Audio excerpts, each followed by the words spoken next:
everyone, Steven here. I'm planning to do a slightly different review today, especially aimed toward the younger audiences, and some of my subscribers are kids. And I'm going to cover one portion of the new Teen Titans that came out during this year so far. I don't have every single character that came out, but I have certain ones. What I'm actually talking about is like the Titans, Marvel Hero Titans from Avengers, Infinity War, and Deadpool, and some of the Spider-Man characters as well. And of course, there will be also a character from Ant-Man and the Wasp. But anyway, without further ado, and of course this is also for the adult collectors who are also interested in this line. I know I am. So let's get started and let's get the ball rolling. The first one I'm going to talk about is Thanos, the main baddie, the main bad guy of the Avengers Infinity War. There he is. He's quite big, and just like in the movie, he does not come with his helmet that he would usually wear on his head, because even in the movie at some point he simply removed it. And he does have articulation that's been improved upon since last year and prior years, that the Titans can now lift their arms sideways, which they were not able to do on the older figures. And of course, another thing is, aside from stretching their arms, they can also do a split with their legs. I may have mentioned these improvements in one of my older videos, but I'm mentioning them just in case once more, that some of you may have missed one of my other videos on the Titans subject. So, and the legs can also move forward, so he can end up kicking the good guys. And in his case, at least, he cannot move the leg backwards because there is a molded clothes at the back of him, which are made of plastic, so that's stopping him from moving the leg backwards. And I believe that many Titans, or at least some of the older figures, could not really move their legs backwards, but that depends which character it is. So another new innovation that I didn't talk about before when it comes to the Titans from this year, specifically 2018, is that they have this little rectangular compartment right at the back of each figure. And what is that all about, really? Older figures never had any such function. So what was really introduced is that you would buy this deluxe figure, electronic figure of Iron Man from Marvel Hero Titans, and how would he really work, and why is he considered a deluxe? You would get this a knapsack of a sort that looks like a knapsack, electronic knapsack with laser guns on each side, and practically when you plug it into Iron Man or into Thanos here, and you just hook it in. I don't really have that knapsack, so I cannot show you what I mean, but when you hook that knapsack into any of the figures that have a compartment that have a rectangular hookup like this, you will actually hear your character talk or say some lines from the movie or from the comics and so forth, or even from the cartoons. So each of them would actually come with this, and it seems, according to what I've been seeing lately, that elsewhere on the internet, that little knapsack that comes with Iron Man would practically work on most of these figures, even if they are not from the Avengers movie, meaning that any character that has that rectangular opening at the back and it's not from Avengers, the same knapsack would work on him or her to make them talk. Now, Thanos here also comes with his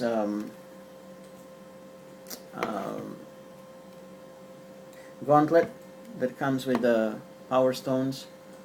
As you can see, they're all embedded into the glove, with the largest one being right here in the center, and 4 smaller ones, and of course another one right where the thumb is.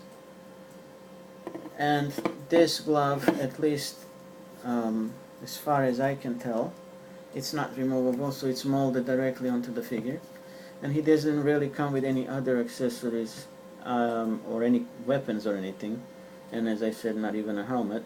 So he looks just like this when you get him in a box. His main weapon, when you think about it, is really the gauntlet, not so much any extra weapons, and because he fights his enemies mostly with this big power glove. So that's as far as the that's as far as the Thanos goes. And I'll use one figure to show you the size comparison to the heroes. Let's use Doctor Strange here. So you can see that Thanos is just slightly taller than Doctor Strange. Of course, in the movie, Thanos is way taller than any of the good guys. But since these figures are made to be roughly in the same scale, except for smaller characters like Rocket Raccoon, then they will usually look or seem to be roughly the same height. So let's put the Thanos on the side here, and let's continue then with Doctor Strange. Doctor Strange, as you all know, or I hope many of you do know, was introduced in his solo movie called Doctor Strange, and that movie tells his origin story, how he became the Wizard Supreme, and how did he learn to use and manipulate magic and reality and things of that sort. So he also ends up showing up in the Avengers Infinity War to join forces with the Avengers and other heroes to stop Thanos. The figure never really comes with any weapons or any actual accessories because he doesn't really need any.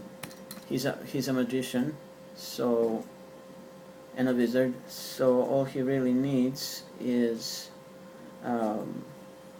his magic. That's about it. So he does come with a cloth cape instead of a plastic, let's say, and same articulation like Thanos, so he can put his arms up and the leg too.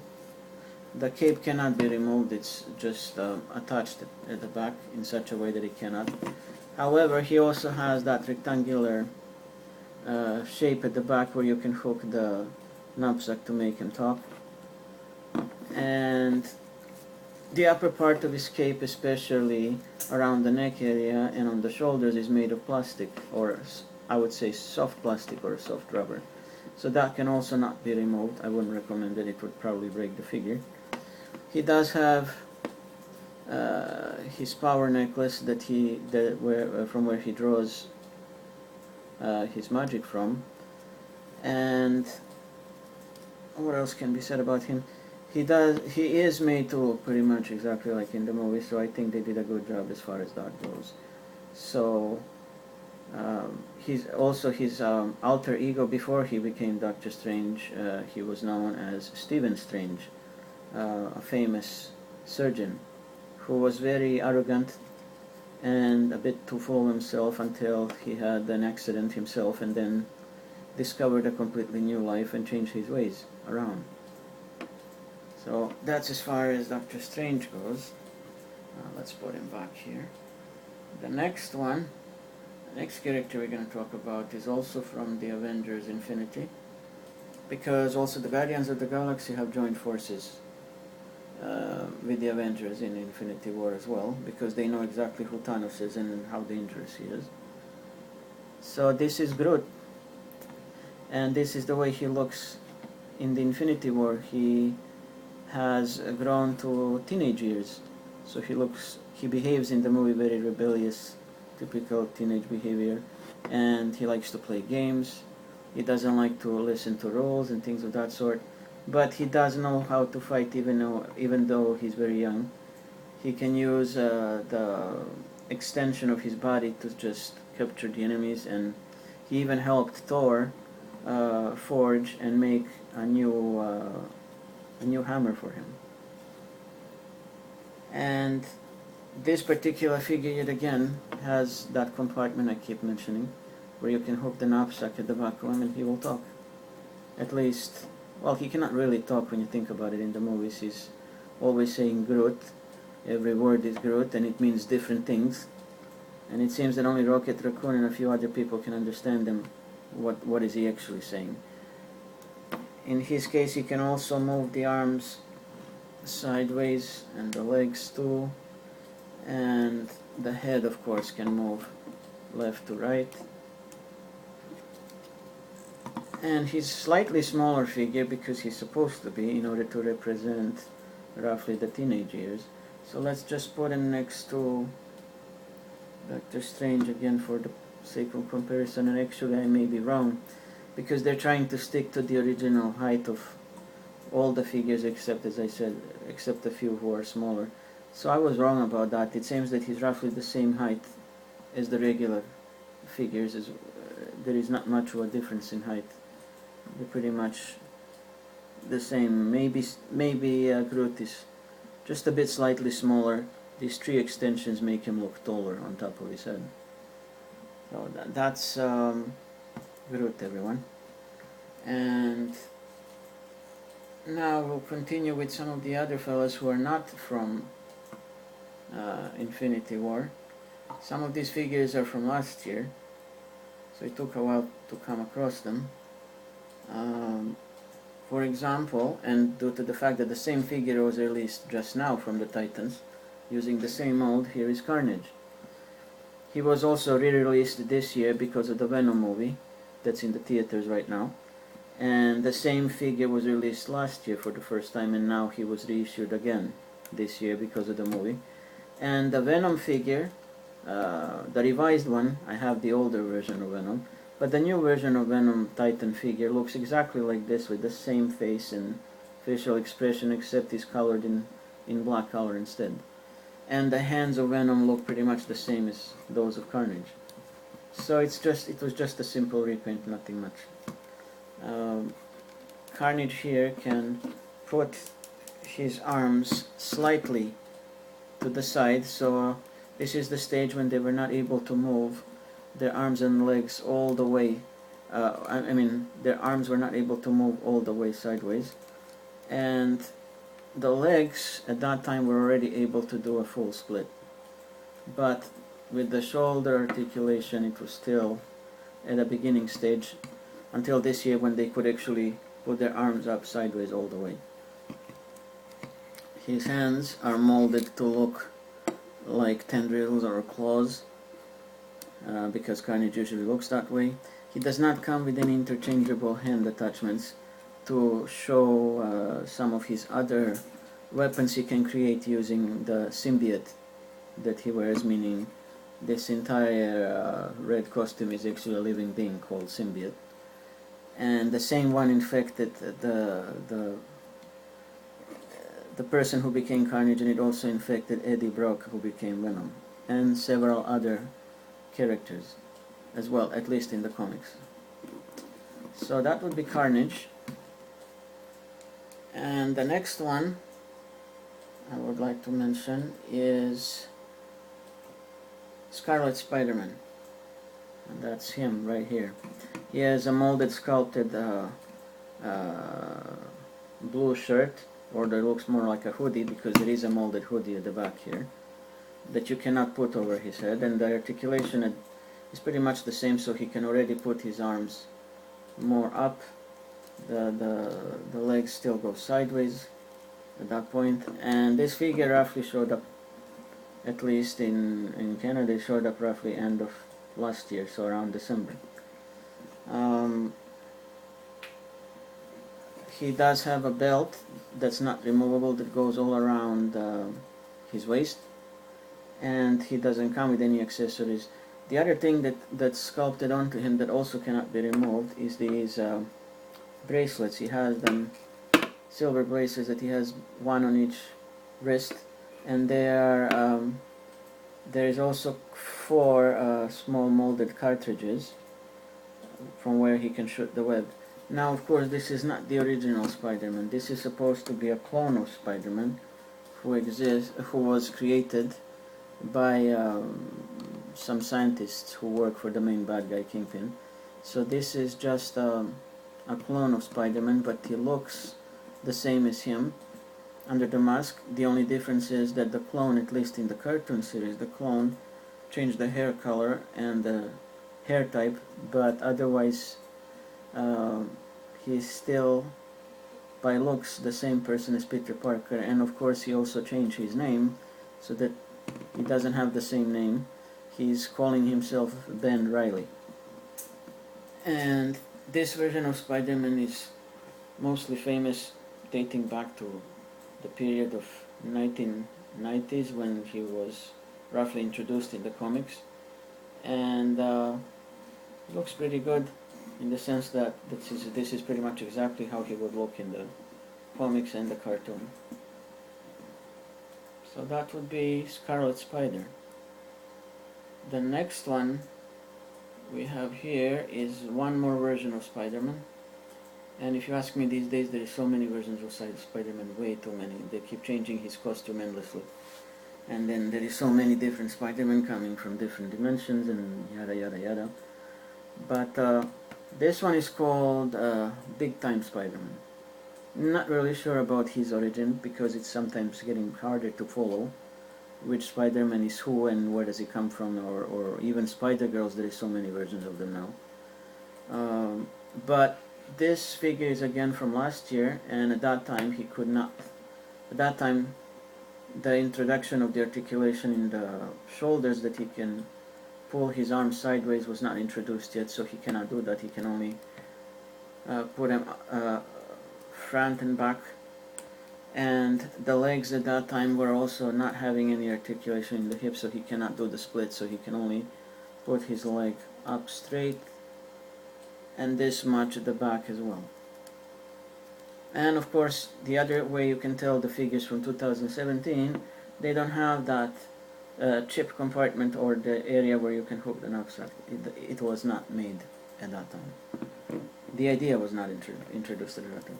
The only difference really about this Spider-Man when you look at him is that the spider on his chest looks quite weird, and it's all in sort of a fluorescent green, including the coloring of on the mask of where his eyes are supposed to be. So other than that, I'm not really sure what is the significance of this variation.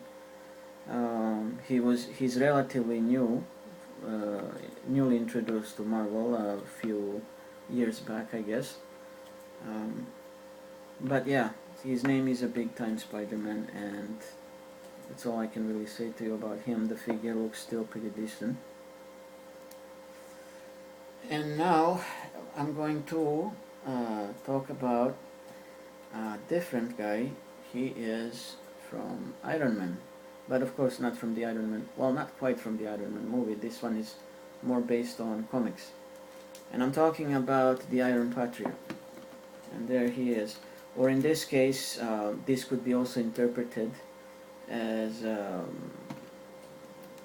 Norman Osborn, who is a Green Goblin in comics, who becomes a version of an Iron Man.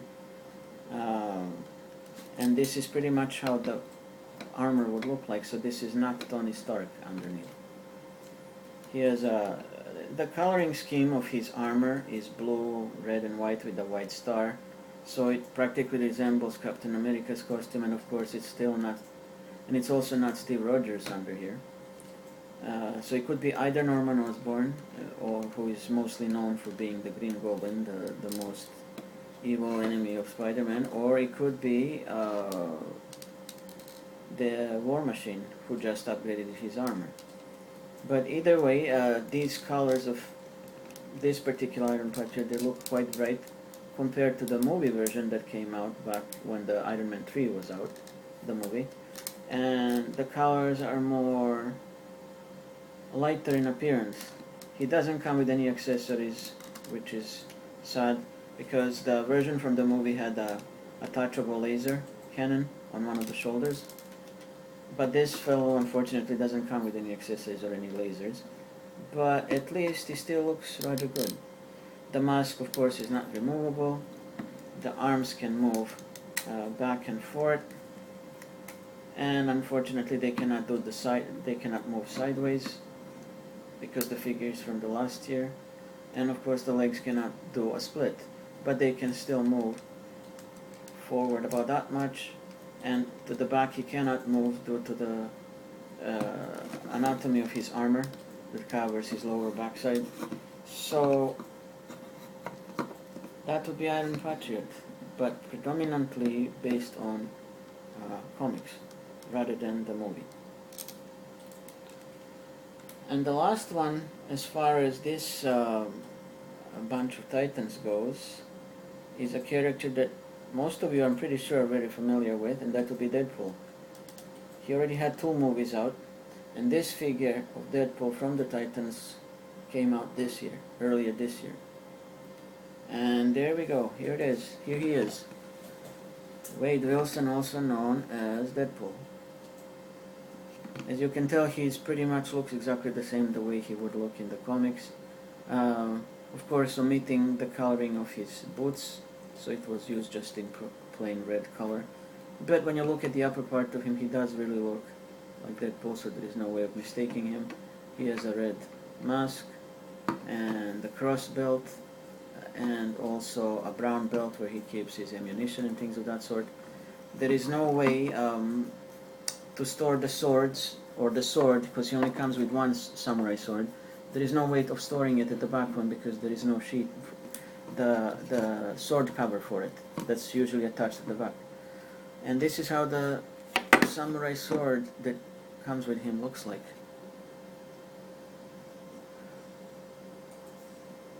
And it looks okay, it's just made of hard plastic, no detailing or anything.